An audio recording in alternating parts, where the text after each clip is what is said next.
Et bienvenue pour cette nouvelle vidéo sur l'intégration de templates HTML avec le studio Jaya. Donc la dernière fois, alors avant qu'on monte le gestionnaire de sources, on en était resté sur notre jeu de templates, nouveau jeu de templates, à cette partie-ci, qu'on va appeler zone marketing, je crois qu'ils l'ont appelé dans la maquette, donc, et qui diffère d'une page à l'autre. C'est-à-dire que pour l'instant, sur la maquette, on pouvait voir qu'on a traité toute la partie en haut, donc l'entête, le bandeau et le menu. Et on voit que effectivement, elles sont à très peu de choses près, juste la hauteur du bandeau, relativement similaire. À partir de maintenant, on va s'intéresser donc alors à la home page et en particulier à cette zone qu'on trouve ici et qu'on ne trouve que sur la home page. Donc ça signifie qu'on va faire un modèle de page dédié, hein, et que ce qui va s'afficher là sera propre à ce modèle de page qu'on va appeler, on va l'appeler home page, hein, on va travailler sur home page. Alors pour faire ça, eh ben, on va réutiliser nos habituelles zones de contenu. Donc on va mettre une area.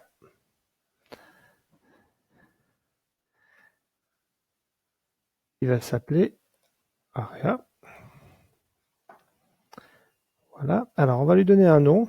Donc pour lui donner un nom, on va regarder ce qu'on a comme dans le maquette.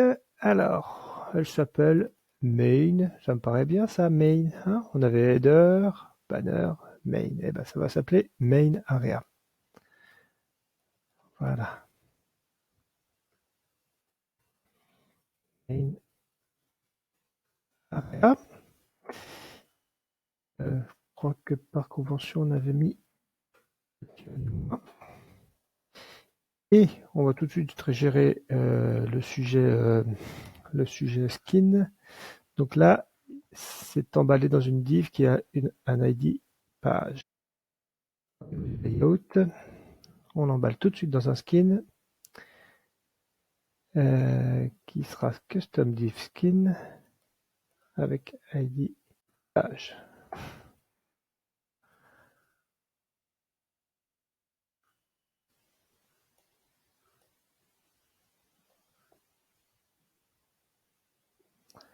OK. Et donc là, sur notre base, on a donc notre main area. Ce qui va nous permettre d'intervenir sur cette partie ici.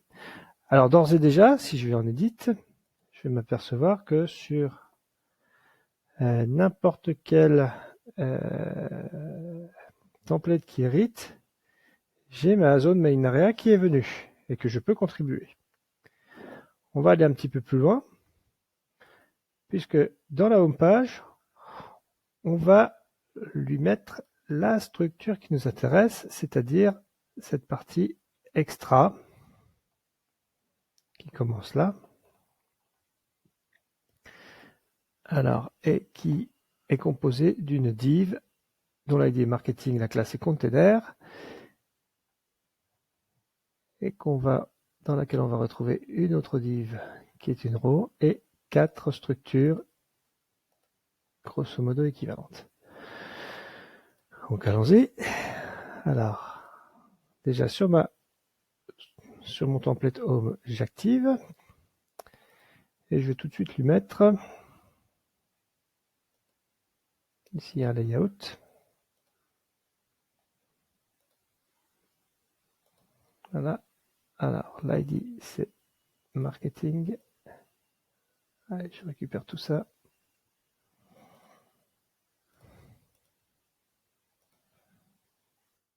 Voilà. Donc ça, c'est la classe qui m'intéresse.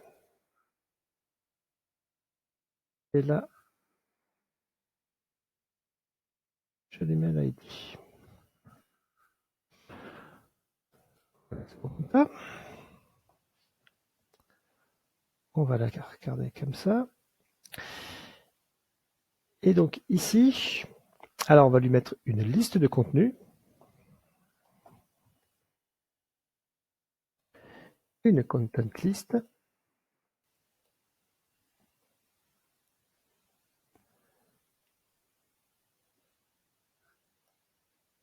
Alors, est-ce que je lui mets un titre à ma content list? Elle représente ma ligne. On va dire que c'est ma ligne. Donc, elle va s'appeler row. Row marketing, tiens.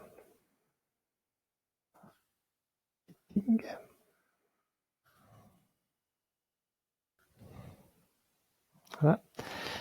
Et dans cette row, je vais lui ajouter, alors déjà, je vais lui mettre un skin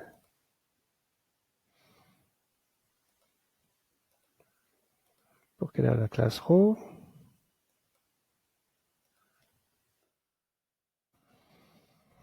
Et on va lui ajouter 4 contenus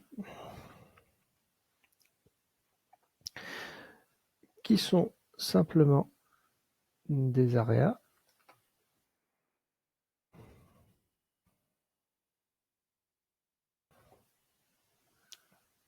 Alors on va lui trouver un nom.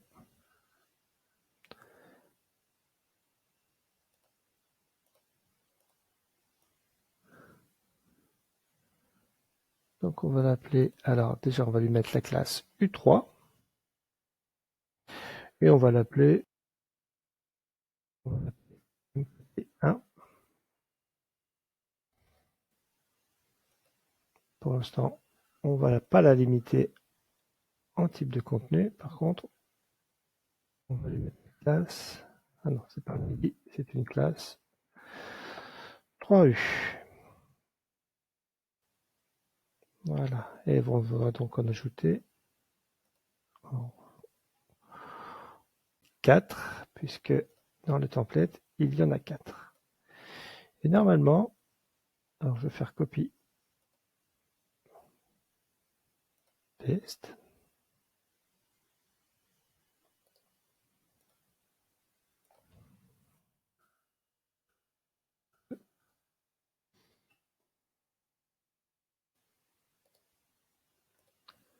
C'est encore ce qu'il y a de plus simple. Juste dommage pour le nom.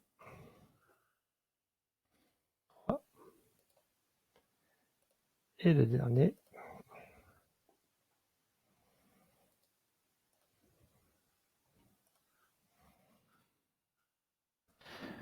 C'est mon 4e.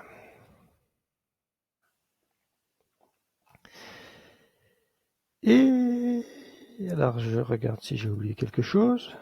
Donc on va lui ajouter, donc on aura une zone contribuable, ou plutôt 4 zones contribuables dans lesquelles on va pouvoir ajouter ce code. Là, alors là pour l'instant, il faudrait développer un objet spécial pour rendre ça avec des champs header, des champs subtitle, etc.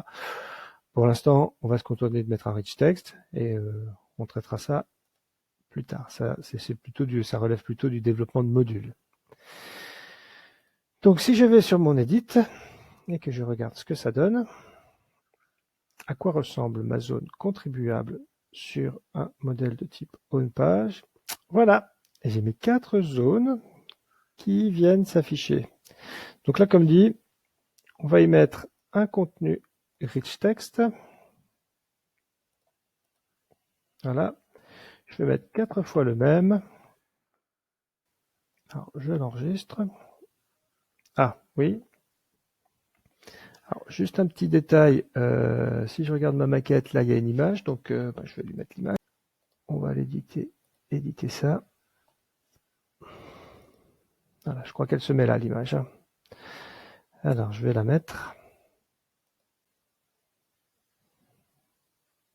Très bien. Voilà, j'ai mon image. Je l'enregistre. Alors là, j'ai des erreurs de validation. Voilà, ça me paraît pas mal. Et on va se contenter de copier ce contenu-là.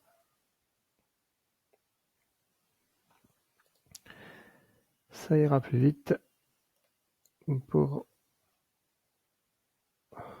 la démo. Voyons ce que ça donne en preview.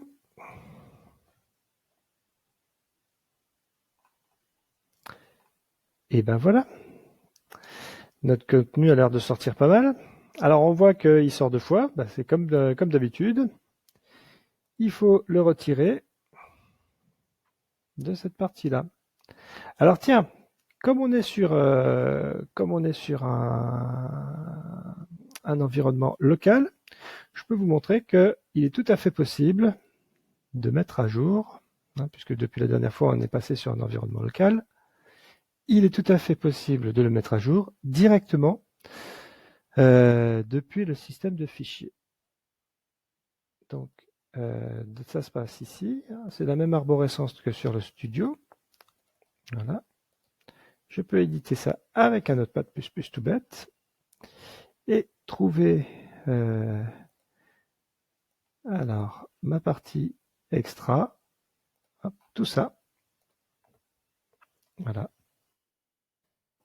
Je l'enlève, j'enregistre. Et il me reste à vérifier qu'elle a bien disparu.